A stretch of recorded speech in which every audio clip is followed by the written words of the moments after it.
Para encontrarse con Dios, uno no necesita tener una lista de cositas. Hay mucha gente que cree que le da una manito a Dios si se usa la cintita roja, si tiene una ristra de ajo y no para condimentar la comida, si tiene una herradura, si tiene una estampita, si tiene un gatito que hace así, si tiene un elefante con $1 envuelto. Y de paso oro a Dios. Algunos creen que de esa forma es como que le dan varias alternativas a Dios para que no se tome a su cargo solo nuestra necesidad. Pero si leemos la palabra de Dios nos vamos a dar cuenta de que eso es una falta de respeto para Dios. En esta noche vamos a hablar de un tema que no lo vamos a agotar esta noche, pero sí al menos quiero que te quede la inquietud de que no se puede amar a Dios si uno no tiene temor de Dios. Cuando uno lee la Biblia se encuentra con algunas cosas que parecen contradictorias. Por ejemplo, para ser salvos, para tener vida eterna, para nacer de nuevo, así le llama la Biblia a nuestra nueva relación con Dios, uno no tiene que hacer nada más que creer y arrepentirse de sus pecados. Es solo por fe. Pero también encontrarse en la palabra de Dios que si la fe no es acompañada de obras, es una fe que no sirve para nada. Es pura mentira. Entonces, parece como que se contradice la palabra de Dios. Ahora, muchas veces te habrás preguntado si sos un lector de la Biblia, ¿cómo la Biblia me pide que yo tenga temor de Dios si Él es amoroso, si Él es tierno, si Él es amable? Si prácticamente Él me conoce mejor que nadie y me ama más que cualquier otra persona. Bueno, quiero decirte que en el Nuevo Testamento, simplemente, en el Antiguo Testamento mucho más, aparece 47 veces esta frase de temor de Dios o de tener temor. Y los griegos, que fueron los que dieron el idioma para que se escriba el Nuevo Testamento, el idioma griego es el idioma más completo que hay en vocablos, en vocabularios, en expresión de emociones. Y tienen una palabrita, que es la que usa la Biblia originalmente para hablar del temor, que es la palabra phobos. De esa palabra viene la palabra fobia. ¿Te suena parecido, cercano? Estamos en una época donde las principales enfermedades, aún ha superado al cáncer y a un montón de otras enfermedades que por años atacaban a la humanidad, las principales enfermedades tienen que ver con lo que pensamos. Y lo que pensamos se ve notablemente afectado por las cosas que le tenemos miedo. Entonces, es interesante que cuando la Biblia nos habla de esta palabra phobos, o que es temor, tiene al menos dos implicaciones. Hay un miedo que es nocivo, que es malo. Es el miedo que te hace evadir las responsabilidades y escaparte. Ah, no, esto se puso muy difícil, me voy. Hay mucha gente que se baja del barco y no está dispuesto a remarla hasta el final, en todo sentido. Ese no es un miedo bueno. La Biblia nos habla de que el miedo te condena. El libro de Proverbios dice de que el miedo es como una soga que te va envolviendo y cada vez te va quitando libertad. Y hay una acepción de esta palabra phobos que tiene que ver con ese miedo que infunde muchas veces el enemigo, que nos imaginamos nosotros. El miedo que hace que esté teniendo miedo, que tenga una enfermedad y ya estoy sufriendo la enfermedad que quizás no tenga nunca. ¿Me entendés? Hay gente que tiene miedo a que le pase algo y por eso nunca hace nada. Por las dudas, para que no le pase nada. Parece una locura. Pero gran parte de estos ataques de pánico o sensaciones de que te sentís que te morís, vienen porque el sistema nervioso central con el cual Dios nos ha diseñado tiene un sistema de alerta que libera ciertas sustancias como para que en esos tiempos de estrés estemos tranquilos, sepamos cómo actuar. El problema es que cuando el miedo no es una cosa que viene de vez en cuando porque enfrentamos un peligro, sino que se vuelve algo permanente. Nos despertamos con miedo a la madrugada, nos levantamos con miedo a la mañana, vivimos con miedo, el sistema nervioso colapsa porque está generando una voz de alerta, de alerta. Es como esa alarma que se dispara siempre en el barrio. Y vos decís, es la alarma de la casa que suena siempre. Y ya uno no le presta atención, pero nuestro organismo lo siente.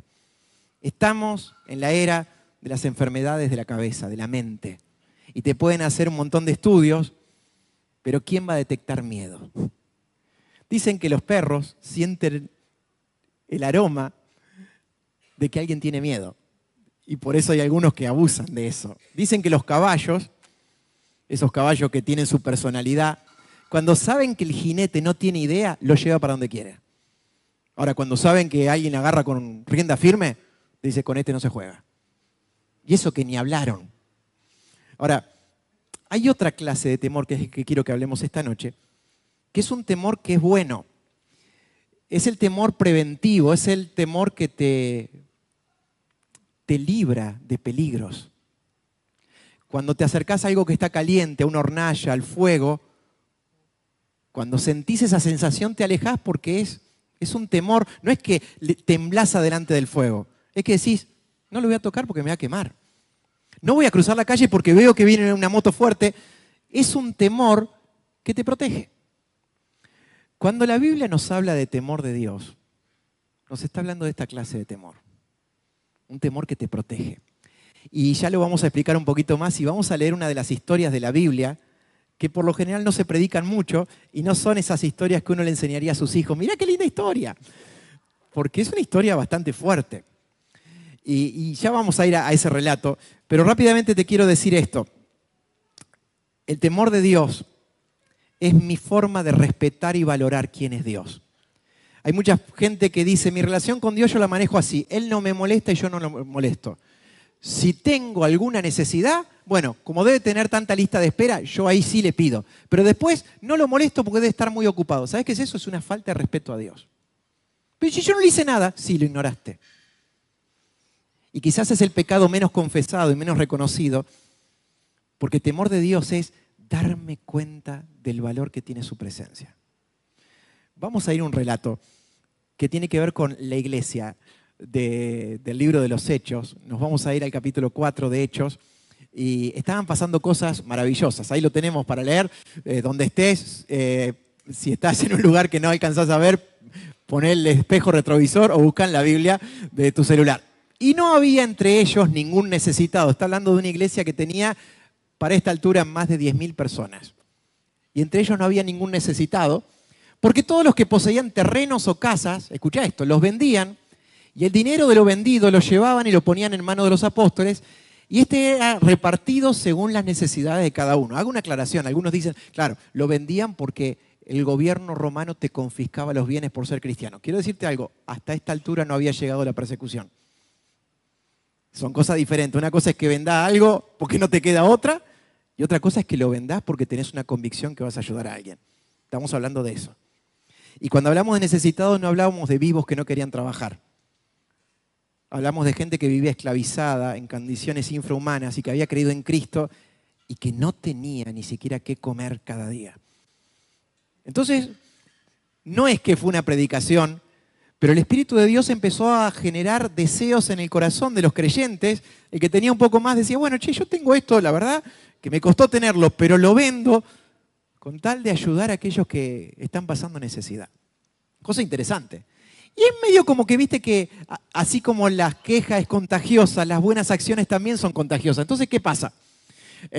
Fue así como José, un levita de Chipre, a quien vamos a conocer de ahora en más por el apodo que le pusieron los apóstoles, que era Bernabé. Bernabé significa hijo de consolación. ¿Sabes que para que los apóstoles le pongan este apodo a José, que le pongan Bernabé, es porque donde estaba José había consuelo? Esas personas que te encanta tenerlas cerca porque cuando estás mal te hacen sentir bien y cuando estás bien no te hunden. Celebran junto con vos. Esas personas que son una bendición donde están. Así que Bernabé era así. Era una persona que consolaba, ayudaba y bendecía a las personas que tenían cerca. ¿Qué hace Bernabé? Bueno, vendió un terreno de su propiedad, lo entregó a los apóstoles y le dio el dinero de la venta. Hasta ahí todo bien. Pero aparece un matrimonio del cual no se habla mucho en la Biblia. ¿Lo tenés a ellos? Pero un hombre que se llamaba Ananías, junto con Zafira, su mujer, vendió un terreno. ¿Sí? A ver, quiero volver a decir esto. Acá no había manipulación. Si vos das esto, vas a recibir muchas bendiciones. No había nada de manipulación. El que lo hacía porque quería y por amor. ¿Sí? Así que un hombre que se llamaba Ananías, junto con Zafira, su mujer, vendió un terreno y con el consentimiento de ella. ¿Quién es ella? Su esposa. ¿Cómo se llamaba? Zafira. Tiene nombre así de auto y también de alguna joya preciosa. Zafira, con el consentimiento de ella, sustrajo algo del dinero que recibió, así que llevó solo una parte y le entregó a los apóstoles. A ver si entendemos la idea original de lo que cuenta esta historia. Entonces Pedro le dijo: Ananías, ¿por qué le permitiste a Satanás que entrara en ti para mentirle al Espíritu Santo y sustraer parte de tu dinero? Y ahora viene la aclaración. ¿Acaso el terreno no era tuyo? Si lo vendías, ¿acaso no era tuyo el dinero? ¿Por qué decidiste hacer esto? No le has mentido a los hombres, sino a Dios. Al oír Ananías estas palabras, cayó muerto y a todos los que se enteraron les entró mucho temor. ¿Sí? No es que no querían seguir viniendo a la iglesia, porque ahí se hubiera terminado la iglesia. Había arrancado hacía 4 capítulos. La gente empezó a decir: con Dios no se juega, ¿eh? Con Dios no se caretea. A Dios hay que tomarlo en serio. Así que el grupo de jóvenes tenía un ministerio muy interesante. Entonces los jóvenes se levantaron, lo envolvieron, lo sacaron y lo sepultaron. ¡Qué actividad más hermosa para hacer un sábado a la noche! Como 3 horas más tarde entró su mujer. ¿Cómo se llamaba la mujer? Gracias. Sin saber lo que había sucedido. No había celulares. Y Pedro le dijo: decime, ¿vendieron ustedes el terreno en este precio? A ver, quiero decirte que Pedro no le estaba haciendo una trampita. Le estaba dando una oportunidad para que ella cambiara de actitud. Para que ella reconociera: hice mal. Entonces ella respondió: sí, en ese precio. Entonces Pedro le dijo entonces: ¿por qué se pusieron de acuerdo para poner a prueba al Espíritu del Señor? Mirá, aquí vienen los que fueron a sepultar a tu marido. ¿Quiénes eran? El grupo de jóvenes de la iglesia. ¿Sí? Y ellos te sacarán también a ti. ¡Apa! Al instante, ella cayó muerta a los pies de Pedro y cuando entraron los jóvenes tenían más trabajo que hacer. La hallaron muerta, la sacaron, la sepultaron junto a su marido. Esto hizo que, imagínate, toda la iglesia, y no solamente la iglesia, porque las cosas se enteran en el barrio, y todos los que supieron esto se llenaran de mucho temor. Uno dirá: pará, dijera Fantino si estaría en este momento. ¿Cómo? ¿Dónde está el amor de Dios? ¿Qué hicieron de mal? Déjame que te cuente 2 cositas y vamos al tema de esta noche. Voy a tratar de meterle pata porque es un tema muy amplio y quiero que al menos te queden algunas verdades para que después las revises en la palabra de Dios. En primer lugar, uno puede hacer una buena obra, una acción tremenda. Imagínate, no cualquiera, y quizá ninguno de los que estamos acá hemos vendido una propiedad que a lo mejor heredamos, nos costó, la vendemos y decimos: tomá, dáselo al que necesita. Es un ofrendón. Es a lo mejor el ahorro que tenés guardado. Es más, a nadie se le pide que haga eso. El que lo hacía voluntariamente. Ahora, si vas a hacer semejante servicio de amor, pero tu corazón tiene una actitud incorrecta, no sirve para nada. O sea, ¿qué hubiera sido preferible? Lo dice Pedro. ¿No lo hubiera vendido? ¿No hubiera traído nada? ¿Te hubiera gastado la plata? El problema es que vos viniste a traer diciendo: te estamos entregando todo. ¿Qué quería hacer Ananías y Zafira? Y se pusieron de acuerdo. Querían quedar bien adelante de Pedro y de toda la iglesia. Estaba de onda que esto pase. Es más, me imagino que deben haber escuchado: yo esto Bernabé, este tipo, qué bárbaro, mirá lo que hace. Qué corazón generoso, altruista, sacrificado. Vamos a poner un acuerdo, vamos a hacerlo, dale. El problema es que en esas conversaciones quizás arrancaron una buena actitud y una buena intención y derraparon mal. ¿Sabés? La Biblia nos enseña de que yo puedo entregar todo lo que tengo para darle de comer a los pobres. ¿Está bueno eso? Te digo, todo lo que tengo, ¿eh? Se lo doy de comer a los pobres. ¡Wow! ¡Qué bárbaro! ¿Sabés lo que dice 1 Corintios 13? Si lo hago sin amor, escuchá, no sirve para nada. ¿Cómo? Si sabés cómo lo subo a las redes, sabés la cantidad de seguidores que tengo, sabés la gente que me aplaude, me saluda, sabés la firma que... No sirve para nada. Porque esta historia nos vuelve a repetir un principio bíblico. A Dios no le importa lo que aparento, le importa la actitud de mi corazón. Por eso cuando Dios me mira, no mira cómo estoy vestido, ni el perfume que me puse, ni la carita que hago.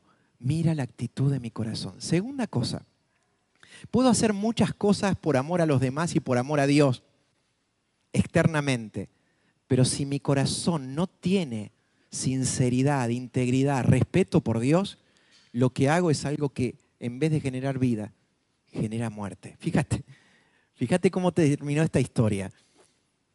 Dos integrantes de la primera iglesia, Ananías y Zafira, tendrían que haber sido el mejor momento de su vida espiritual y terminaron mal. Ahora, ¿qué es el temor de Dios? Porque toda la iglesia terminó teniendo temor de Dios. Déjame que te lo defina en algunas frases. Temor de Dios es respeto superior por su presencia. Quiero que entendamos esto. Te amo y por eso te aporreo es una mentira.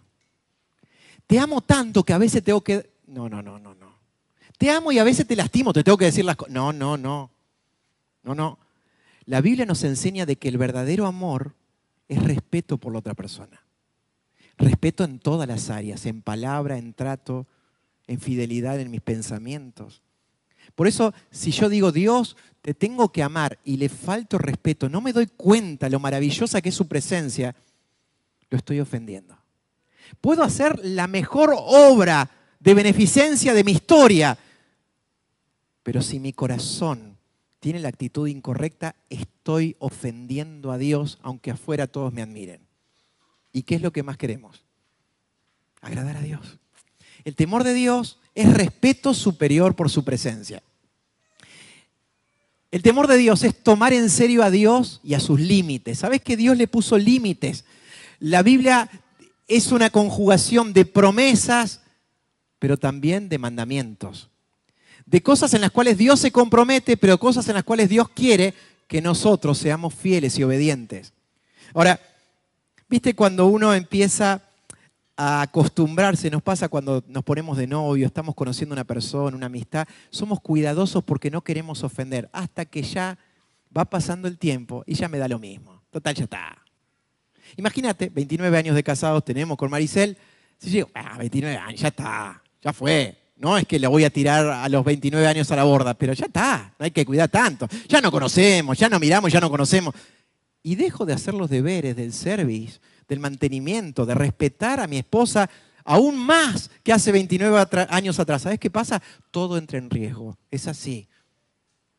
Hace tanto que tengo esta moto, ¿para qué le voy a cambiar el aceite? Se te va a fundir. Hace mucho que hay humedad. Después te va a salir más caro si no las arreglas hoy. Y a veces entramos en una especie de familiaridad con Dios, que lo tratamos de igual a igual. Total, Dios me conoce. Total, Dios sabe. Y lo que terminamos haciendo es rebajar al Dios Altísimo. En el cielo lo adoran aún las personas que más lo conocen. Los ángeles que lo rodean no dejan de admirarse de su belleza, de su santidad, de su grandeza. Y nosotros a veces lo rebajamos a nuestras emociones y a nuestras mediocridades. ¿Sabes qué? El temor de Dios tiene que ver con tomar en serio a Dios y a sus límites. El temor de Dios es admiración por su carácter y por sus palabras. A ver, temor de Dios no es que tengo miedo a hacer lo que está mal porque Dios me va a castigar. Eso es un miedo que me da fobia, que me dan ganas de alejarme de Dios. El verdadero temor de Dios es, no quiero ofender a la persona que más respeto, que más amo y que es mi tesoro más grande en esta vida. El temor de Dios hace que no quiera lastimar ni ofender a la persona que más amo. Por eso, si yo quiero recuperar el respeto dentro de mi familia, lo primero que tengo que hacer es recuperar el respeto con Dios. Por eso el primer paso para arreglar cuestiones personales y particulares que van a afectar a las personas que me rodean es volviendo a poner las cosas en su primer lugar. Hasta que no aprenda a tener temor, respeto, reverencia, admiración por Dios, es muy difícil que trate con admiración, respeto y amor a los que tengo cerca. Por eso la falta de temor de Dios genera desprecio por los demás. ¿Qué es el temor de Dios? Es una actitud de vida que siempre quiere agradar a Dios. En un ratito va a empezar Gran Hermano, no en un ratito de ahora, en estos días.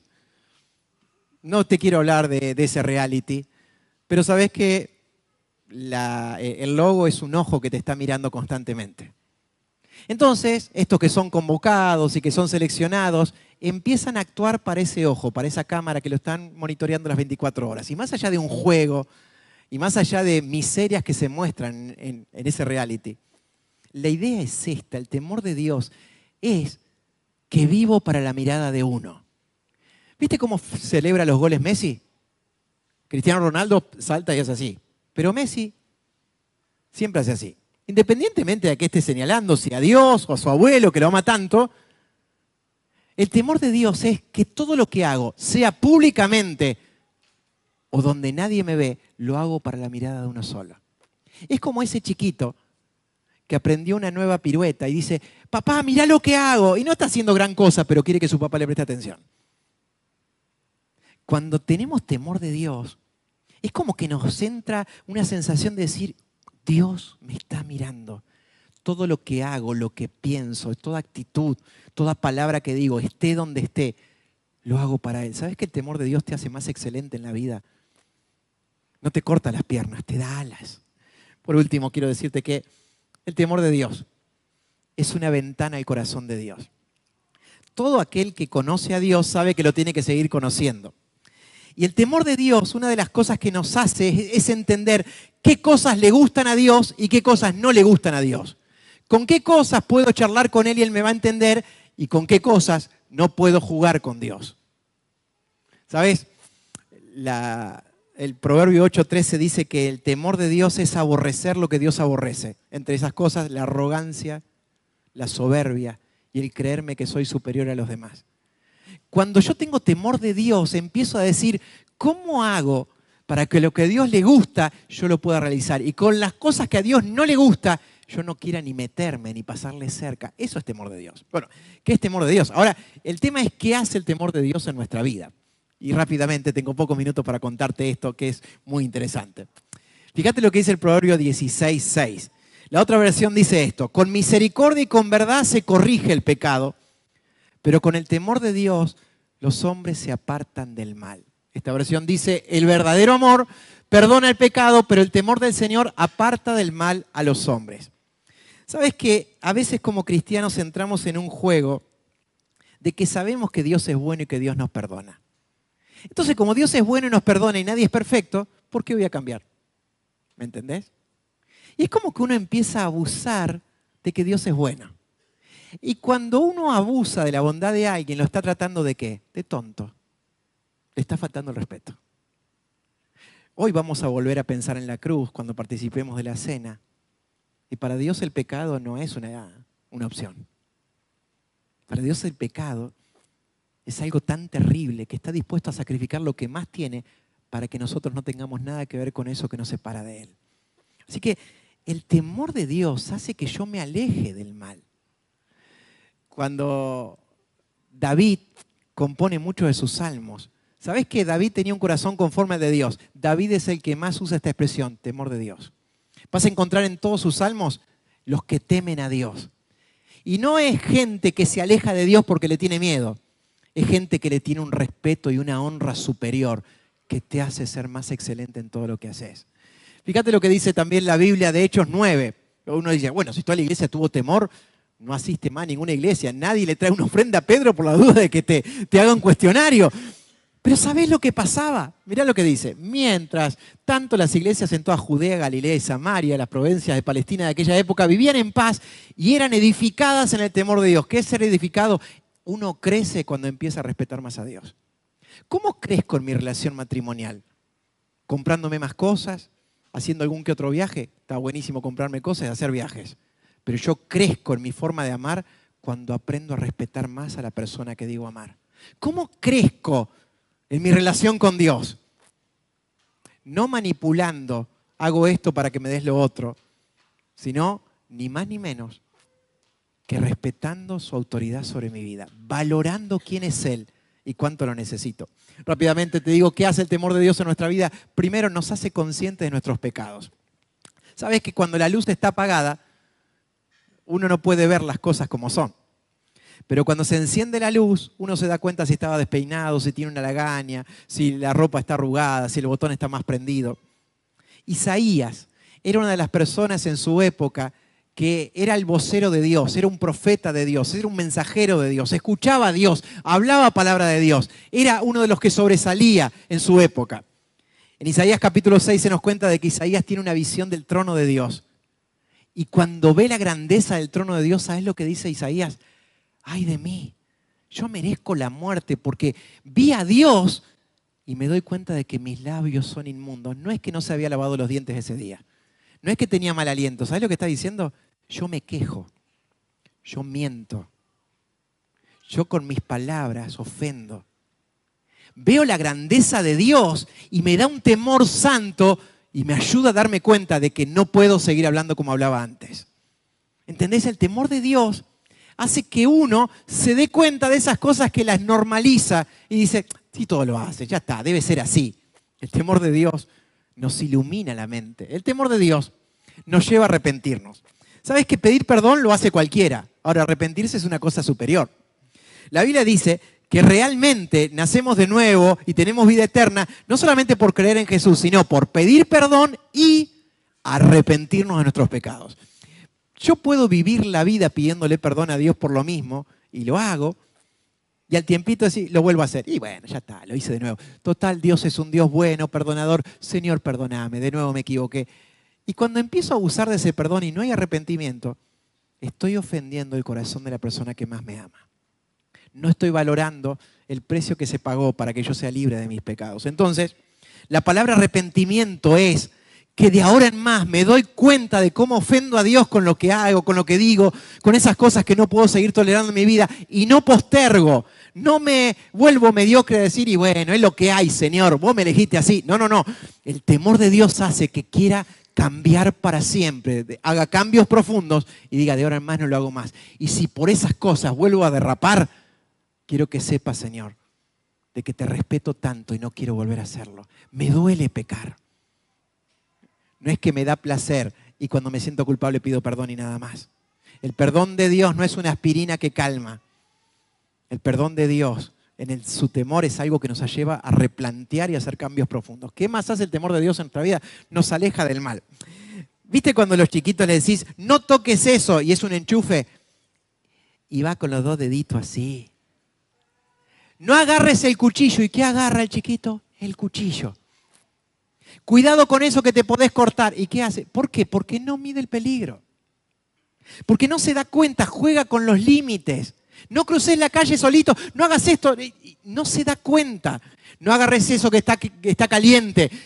No se da cuenta. ¿Sabes? Dicen que cuando uno está pasado de rosca con alguna droga, con alguna bebida alcohólica o con alguna pastillita que no tenía que tomar, una de las cosas que pasa es que uno no mide el peligro. Y más allá de que pone en riesgo a otros, por eso te hacen control de alcoholemia, lo que sucede es que uno se pone y se expone a riesgos que tendría que evitar.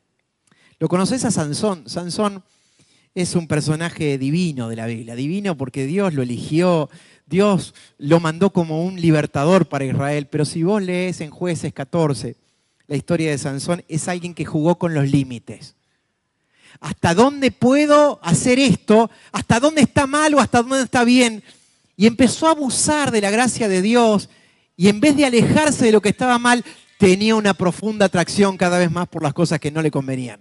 Así que empezó a andar al límite. ¿Viste cuando la pelota no se fue del todo porque está dentro de la raya? ¿Viste como dice Guido Casca? Está mal, pero no tan mal. Y cuando mi cuestionamiento y mi forma de razonar es, ¿qué tiene de malo? Es que estoy muy cerca de los límites. Cuando empiezo a plantearme qué tiene de malo, es porque evidentemente no hay nada bueno. Y trato de encontrar algo intermedio que me justifique. Ahora este Sansón, más allá de sus victorias y hazañas que cuenta la Biblia, nos cuenta la vida de un pobre hombre que Dios le eligió para cosas grandes, pero empezó a jugar con los límites, a romper de a poquito su respeto por Dios y su pacto que tenía. Hasta que una de esas mañanas, acostándose con una mujer que no era suya y que no le convenía, dice, esta mañana me voy a levantar y voy a salir como siempre. Pero él no sabía de que Dios ya no lo respaldaba. Llega un momento donde cuando uno está tan cerquita del límite de lo que es afuera, de lo que no conviene, que no te das cuenta y que Dios ya no te respalda más. No juguemos con esos límites. El libro de Hebreos dice que eso es como tomar por inmunda la sangre que derramó Jesús en la cruz. Otra de las cosas que hace el temor de Dios, yo ya tengo que terminar. Otra de las cosas que hace el temor de Dios es que nos purifica. El Salmo 19 dice que el temor de Dios purifica nuestros pensamientos, nuestras intenciones. La idea de purificar no es simplemente bañarse, la idea de purificarse es ser más eficaz y eficiente en lo que uno hace, ser más excelente. Y el temor de Dios es un temazo que a veces no nos gusta charlar porque nos inspira mucho respeto. El temor de Dios nos hace abrir las puertas de la sabiduría. Una de las frases que se repite en el libro de Proverbios, en el libro de Salmos, es el principio de la sabiduría es el temor de Dios. Por eso los insensatos aborrecen la sabiduría. Otra forma de decir es, el que respeta a Dios tiene acceso a la sabiduría y al consejo de Dios en las decisiones de su vida. Pero el que desprecia a Dios va a tomar decisiones pésimas en la vida. ¿Conoces a gente que intelectualmente es superior? ¿Conoces a gente que le va muy bien porque maneja muy bien los negocios, la economía? Es exitoso en un montón de cosas, pero no cree en Dios. ¿Conoces a gente que es tan buena, pero tan buena, que se nos pianta esta frase de decir, es tan bueno que lo único que le falta es creer en Dios? ¿Cómo debe pensar Dios de esa frase? ¿No será que Dios le está dando un montón de cosas y se está olvidando de lo más importante? Hay gente que, como dice el Salmo 10, Dios no aparece en ninguno de sus pensamientos, lo ignora totalmente. Hace un tiempo atrás salieron publicidades en todas las líneas de colectivos urbanos de Inglaterra, de Londres. Una campaña que salió muy cara. ¿Y sabes lo que decía la frase? En todos los colectivos. No te sientas culpable. Es muy probable que Dios no exista. Imagínate, vos te ibas a tomar el micro y la frase estaba ahí, en el micro que pasó la calle de enfrente. Toda la ciudad fue invadida esa mañana en Londres, un país que se reconoce cristiano, por esta frase: hey, no te sientas culpable, tampoco te hagas la cabeza, capaz que Dios ni existe. Eso es una falta de respeto total a Dios. Ahora, qué triste que es que decir que creo en Dios, pero lo ignoro en todas mis decisiones. Que parece que Dios solamente funciona dentro de un ámbito como este y en algún horario de reunión donde nos ponemos de acuerdo, y no en el baño, en la cocina, en la casa, en el laburo, en el barrio, en mi intimidad. Hey, tener temor de Dios hay que transmitirlo. Yo no sé si le pueda dejar mucha herencia a mis hijos, pero te aseguro de que hay algo que no quiero dejar de darles. Porque sé que el que teme a Dios le va a ir bien en la vida. El que sepa respetar a Dios va a saber respetar al que tiene al lado. El que sepa respetar a Dios va a tener el respaldo de sus promesas sobre su vida. Porque no son los que dicen, sino los que viven lo que la palabra de Dios dice, los que honran al Padre. ¿Cómo se transmite esto del temor de Dios? ¿Cómo le puedo enseñar a las personas que más amo y a mí mismo a respetar a Dios? Esto lo dijo David. Imagínate que sentó a todos sus hijos, los príncipes, a la mesa y les dijo estas palabras: hijos míos, acérquense, escúchenme, les voy a enseñar. ¿A qué? A temer al Señor. No dijo, les voy a enseñar a jugar al truco. Le podía haber enseñado, no sé si había cartas en esa época, pero les quiso enseñar algo que le valga la pena, que les dé esperanza de eternidad, pero que les dé un destino bendecido por Dios. Entonces dijo: hijos, esta es la conversación más importante que les puedo dar. Si yo he sido bendecido en mi vida, es porque tuve temor de Dios y se los quiero transmitir. Escuchá lo que dice David, aquel que Dios exaltó y le dio un nombre especial. ¿Quién de ustedes anhela vivir mucho tiempo? ¿Quién quiere vivir y llegar a ver el bien? ¿Te gustaría gustaría que te vaya bien en tu vida? Bueno, mirá, por algo tan sencillo como arranca temer a Dios. Eviten entonces que su lengua hable mal. ¿Cómo? Decime algo más contundente, David, algo más grande, algo que me vuele la cabeza, algo que me deje regulando. No, no, no. Se empieza a respetar a Dios cuando cuido lo que digo. Ahí tenés Santiago capítulo 3 que dice que el ser humano puede domar un montón de bestias salvajes, pero no puede domar su propia lengua. ¿Sabés dónde es el área de nuestra vida donde a Dios más se le falta el respeto? En nuestras palabras. Algunos dirán, pero yo nunca blasfemé, nunca me quejé contra Dios. No, no, no, es que no está hablando que hables mal contra Dios. Está hablando que te expreses mal con los que tenés cerca, que Dios los hizo a su imagen y semejanza. Alguna vez me encontré pidiendo a Dios, Dios, danos gobernantes en Argentina que tengan temor de Dios. ¿Oraste alguna vez esta oración? Y me replanteaba, ¿qué quiero decir cuando digo gobernantes que tengan temor de Dios? ¿Es gente que a la noche haga el devocional o a la mañana y después trate de hacer lo mejor que puede? Tener temor de Dios es ser consciente de que un día voy a tener que rendir cuenta delante de Dios y todo lo que hago lo quiero hacer bien delante de Él. Tengo que agradar a una sola persona.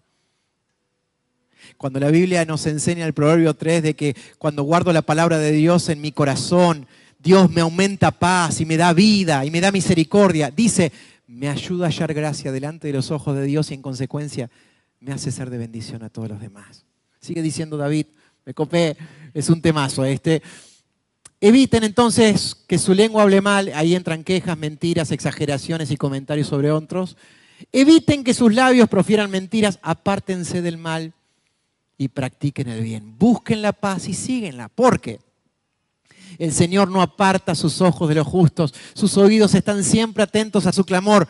El Señor vigila a los que hacen el mal, escucha esto, para borrar de la tierra su memoria. Eso es fuerte, ¿eh? ¿Sabes que cuando Jesús vino a la tierra, no fue muy respetado y honrado? José y María lo cuidaron de la mejor forma, pero aún sus otros hermanos no creían en él. La gente decía, ¿y este de dónde sacó estos poderes? ¿De dónde sacó esta sabiduría? Hasta que parecía alguien endemoniado que hablaba en nombre del demonio y decía, ¿a qué viniste? Y se postraban y decían, sabemos quién sos, sos el Hijo de Dios, con vos no se juega. No nos atormentes antes de tiempo. Pensar que los gobernantes como Herodes, como Pilatos, como los principales sacerdotes, lo basurearon a Jesús, lo humillaron. Se le ocurrió a los soldados ponerle una corona de espinas, incrustársela como para decir, ¿rey de qué sos? Lo golpearon, se le burlaron, lo escupieron. Y pensar que él tenía tanto poder para hacer caer fuego del cielo y consumirlos a todos. Pero él fue humillado para que entendamos de que el pecado le ofende. Le ofende tanto que él está dispuesto a pagar el precio para que nosotros no sigamos ofendiéndolo a Dios, porque Dios quiere mostrarnos su amor. Fuimos creados para tener comunión con Él. Wow, tengo que terminar, se me fue. El temor de Dios se debe cultivar en las relaciones familiares, eso ni hablar. Termino con esto, la pregunta del millón es, ¿tenés temor de Dios? Uno de los ladrones de la cruz empezó a decirle a Jesús, si sos el Hijo de Dios, ¿por qué no te bajás y nos bajás a nosotros? Y el otro replicó, ¿vos no tenés temor de Dios ni estando en la misma condenación? Estás a minutos de morirte, hiciste todo mal en tu vida y ni siquiera ahora tenés un rayito de revelación, de claridad para decir, quiero arreglar mis cuentas con Dios. Y es ahí donde este muchacho dice, acordate de mí cuando vengas a reinar. Hey, tener temor de Dios tiene que ver con reconocer a Dios en todas las áreas de nuestra vida. En lo que pensamos, en lo que decimos, en lo que deseamos, en nuestras actitudes. ¿Cómo estás delante de Dios? El temor de Dios te ayuda a tomar decisiones sabias. El temor de Dios te ayuda a adorarlo a Dios. Porque temor de Dios es darme cuenta lo bello, lo grande, lo poderoso y lo digno de adoración que es. Tener temor de Dios me ayuda a valorar lo que pasó en la cruz y amarlo con todo el corazón, el alma, la mente y las fuerzas. Tener temor de Dios hace que también trate bien a los que tengo cerca. Mirá, el tema da para mucho y yo te invito a que cuando sigas leyendo la Biblia en tu casa, cada vez que encuentres temor, tengas este pensamiento: Dios se merece mi mayor admiración. Yo quiero que cierres tus ojos un ratito.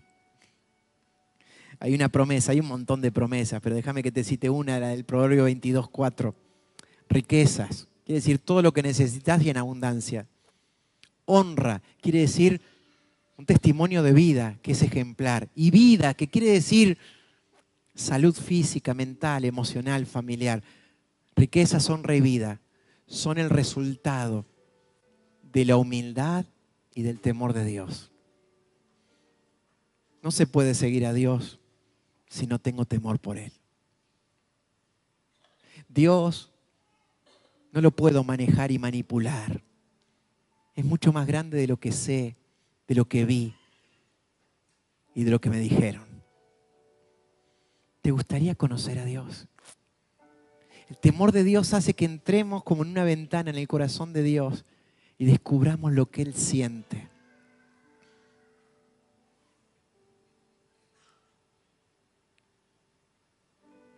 Hoy vengo a tu presencia. Mis pecados no están ocultos ante ti. Tú ya lo sabes todo. Y me arrepiento de verdad. Aquí estoy, límpiame. Trae tu luz a mi ser, que no quiero ocultar mi maldad ante ti. Aquí estoy, clamo a ti. Tu perdón llegue a mí. Vuelve a ocupar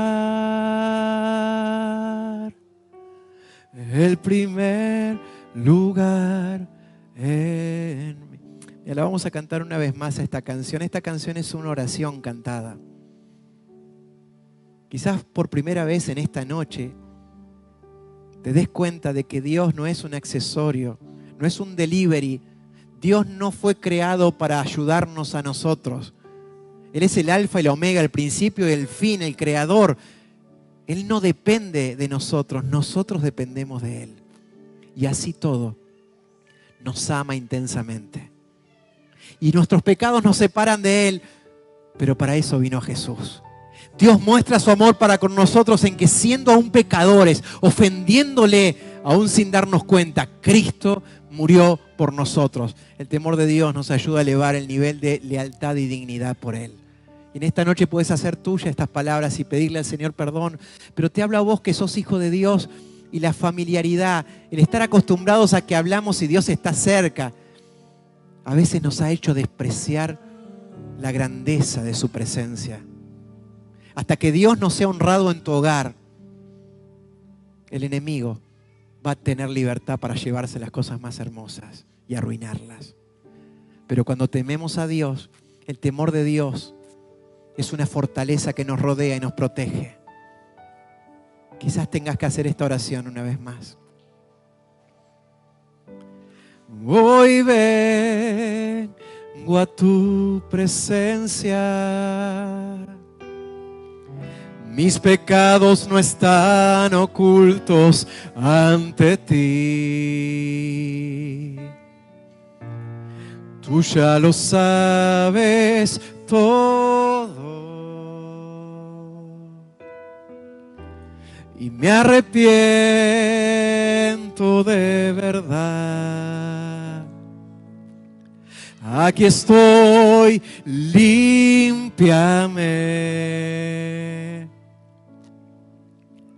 Trae tu luz a mi ser,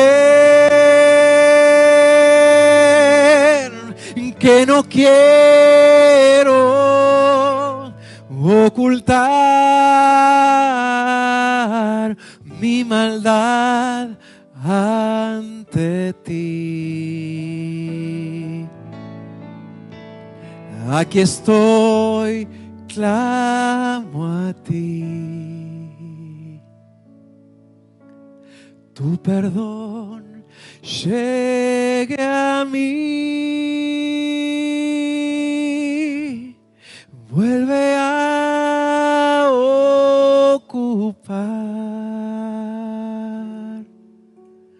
el primer lugar en mí. Puedo estar sirviendo al Señor, puedo estar ayudando a un montón de gente, puedo ser reconocido como buena persona, pero si las actitudes de mi corazón hoy están ofendiendo a Dios, está todo mal. El que encubre su pecado, el que posterga el arreglar ciertas cosas, no puede seguir avanzando con su vida, no prosperará.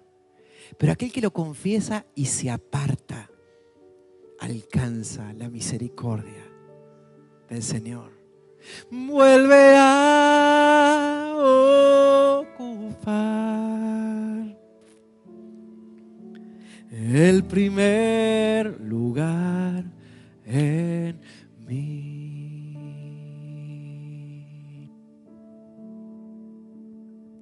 Cuando Jesús caminó entre nosotros, nos presentó cómo era el Padre.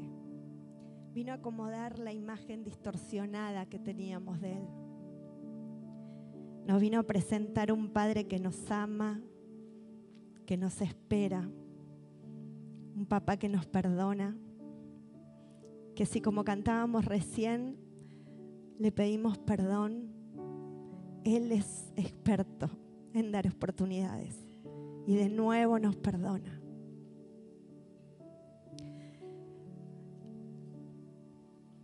La parábola de la oveja perdida y de la moneda perdida termina que el pastor va y busca la oveja y que la dueña de la moneda empieza a buscarla hasta que la encuentra. Pero después está la parábola del hijo pródigo en el mismo capítulo de Lucas. Y el hijo pródigo que decidió irse de la casa, el padre no lo salió a buscar. ¿Sabes por qué? Porque a diferencia de que el pastor sí buscó la oveja y la señora sí fue a buscar su moneda, el padre decidió esperar a que el hijo vuelva.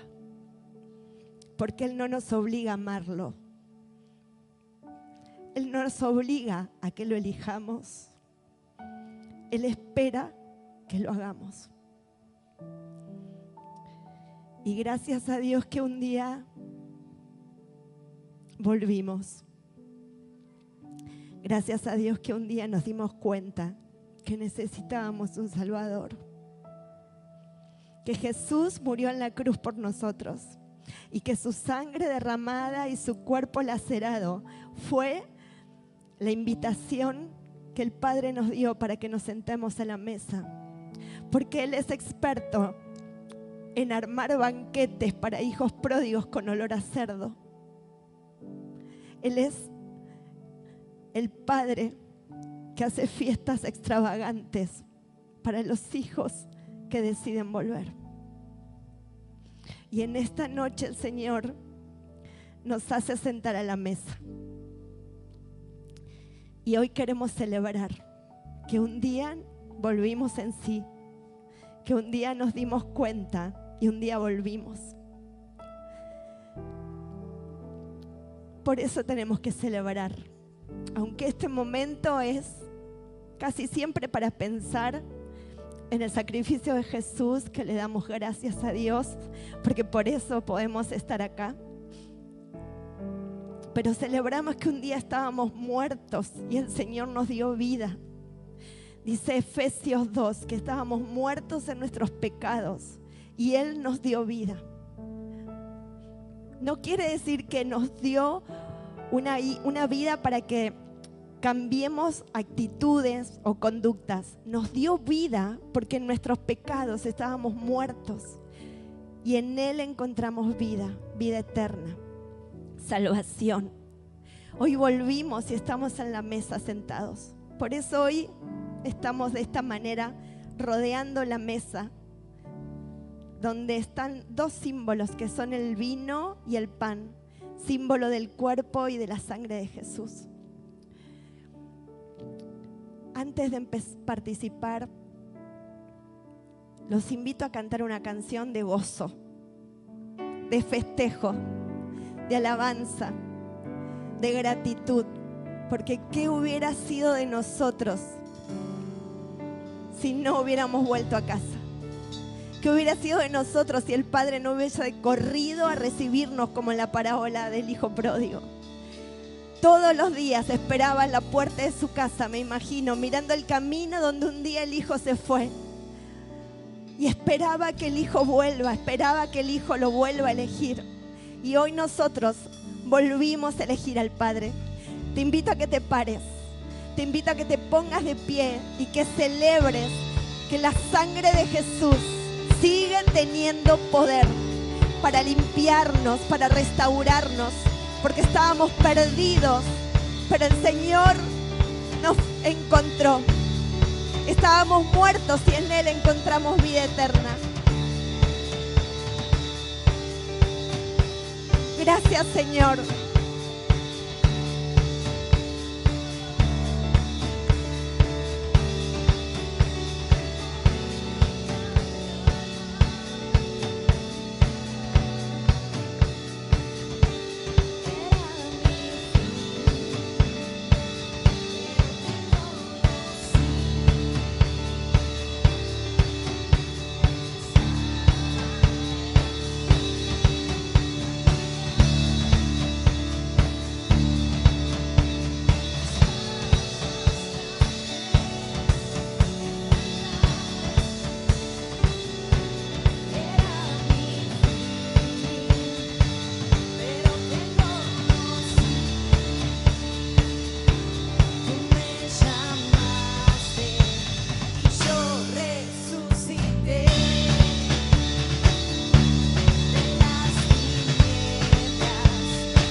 Volvimos a casa, celebremos porque el Padre nos esperó.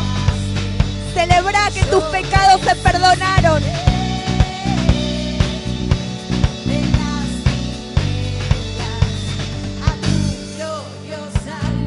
Cada uno de nosotros se encuentra colmado de perdón. Estás colmado de perdón del Padre. Celebra eso.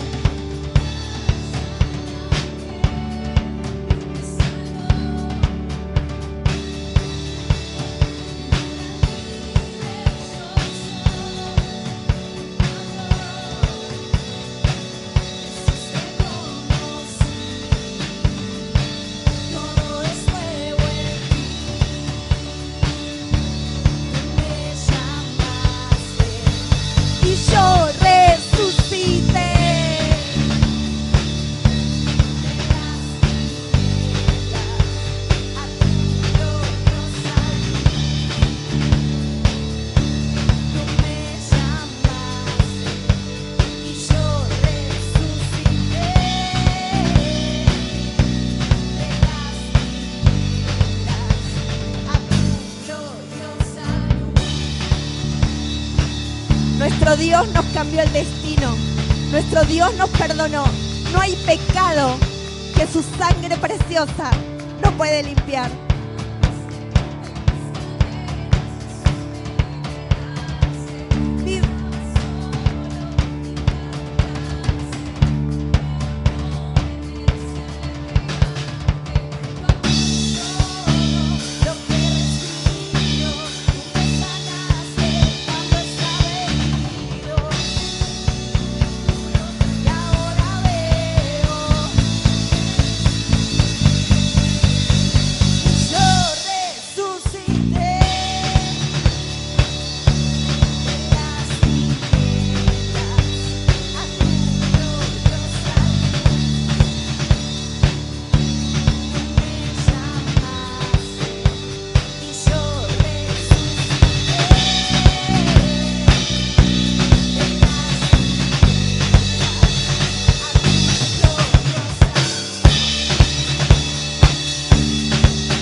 Dios es bueno, Dios es un Dios perdonador, un Dios lleno de misericordia, pero también es un Dios a quien hay que respetar y hay que vivir agradando a su corazón, porque Él es digno de que vivamos para agradar su corazón.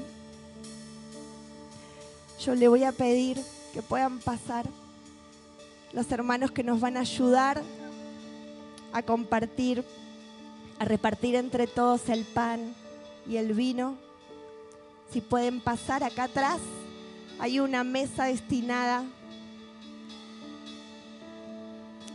Y mientras tanto, pensá en todo lo grande que es nuestro Dios. Pensá en Él, porque este momento es para esto.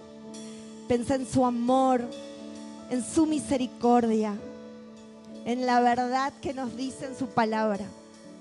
No escuches ninguna voz que hoy te quiera condenar. Pensá en el Señor, en su sacrificio precioso en la cruz. Cada uno de nosotros se encuentra colmado de perdón inexplicable, de favor desbordante, de un amor sin límite.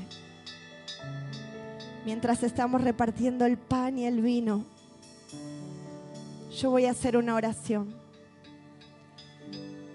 Recibí ese pedacito de pan y esa copa de vino dentro de un ratito. No mires al que tenés al lado, mira a Jesús. Señor, te damos gracias en esta noche por haber cambiado nuestra vida, porque nos has hecho vivir de nuevo. Hay esperanza en nuestro corazón. Gracias, Señor, porque nos sentimos amados por vos. Ya no hay culpa, ya no hay remordimiento, porque somos amados y perdonados por nuestro Dios. Gracias por haber ocupado nuestro lugar en la cruz. Éramos nosotros los que teníamos que ser castigados. Gracias, Señor Jesús, porque te pusiste en el medio, porque fuiste vos el que recibió el castigo que era para nosotros. Gracias, Señor. Queremos valorar este amor tan grande. Queremos honrarte, Señor, con nuestras vidas. Tener vidas que honren tu nombre, Señor. Hacenos conscientes. Tráenos siempre a la memoria de que tu presencia está con nosotros siempre y que vos sos digno, Señor. Gracias por cada latigazo que sufrió tu espalda, porque te la aguantaste, porque vos podías bajarte de la cruz y no lo hiciste. Gracias, Señor, por aguantar los clavos que te estaban clavando en las manos y en los pies, por esa corona que aguantaste, por tanto dolor que nunca podríamos entender. Gracias, Señor, gracias, porque fue el amor que no teníamos lo que te mantuvo ahí. Somos tan indignas, Señor. Perdón por tantas veces que te deshonramos, que no te tuvimos en cuenta, que quisimos hacer la nuestra. Perdón, Señor, por ignorarte y por pensar que eso es un detalle más en la vida, cuando sos lo primero.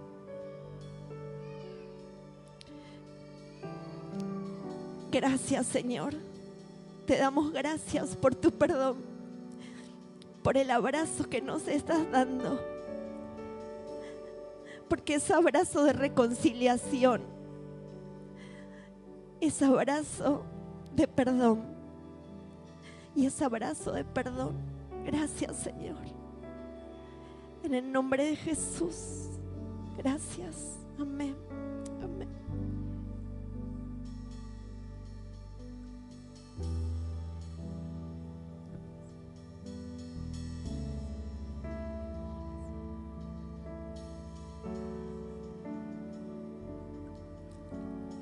Ahora vamos a participar de la copa. La copa simboliza la sangre que Jesús derramó por nosotros.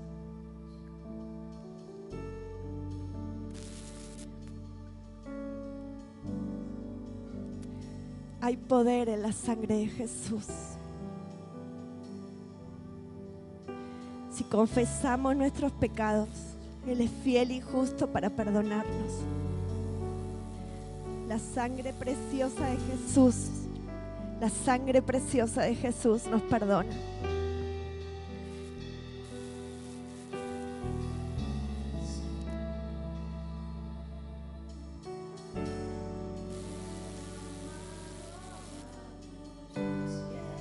Gracias por tu sangre, Jesús, derramada por nosotros.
Gracias, Señor. Tu iglesia en esta noche te dice: Santo, reina en nuestra vida, Señor.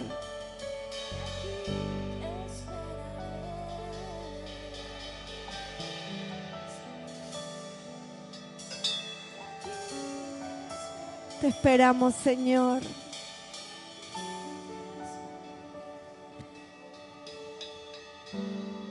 Gracias te damos, Señor, en esta noche, porque cambiaste nuestra vida para siempre. Gracias, Señor. Hoy te celebramos a vos. Nos regocijamos en el Padre que tenemos, en el Padre bueno, en el Padre misericordioso, lleno de compasión, lleno de verdad. Gracias, Señor.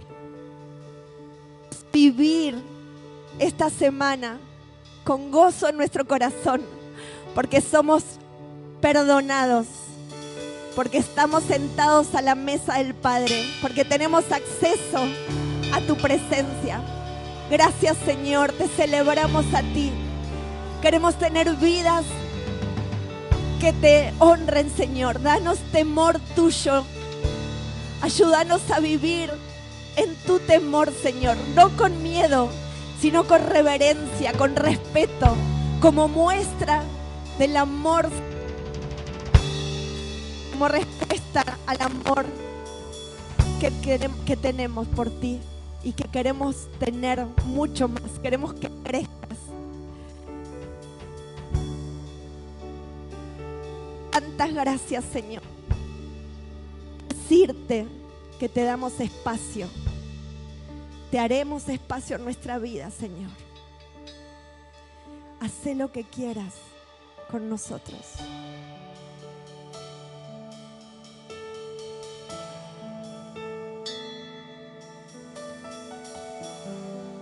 Rompe nuestras religiones, Señor, nuestras estructuras.